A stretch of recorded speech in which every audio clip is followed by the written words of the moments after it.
আপনি জেনে অবাক হবেন যে একসময় বিশ্বের সবচেয়ে ধনী এলাকা ছিল আজকের বাংলাদেশ।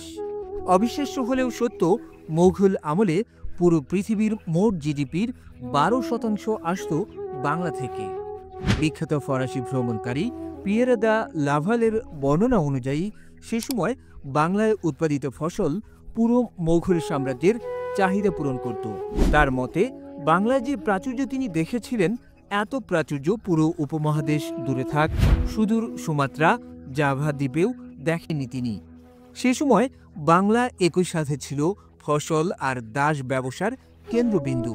বিশেষ করে সস্তায় দাস পেতে আরব, ইন্দোনেশিয়ান, এমনকি মরিশাস থেকেও লোকেরা বাংলায় আসত। তবে বাংলার ধন সম্পদের ইতিহাস আরও পুরনো।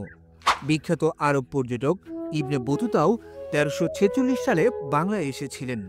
তিনিও তখন বাংলায় প্রচুর ফসল, সস্তা দাস আর জাহাজ বানানোর রমরমা ব্যবসা দেখেছিলেন।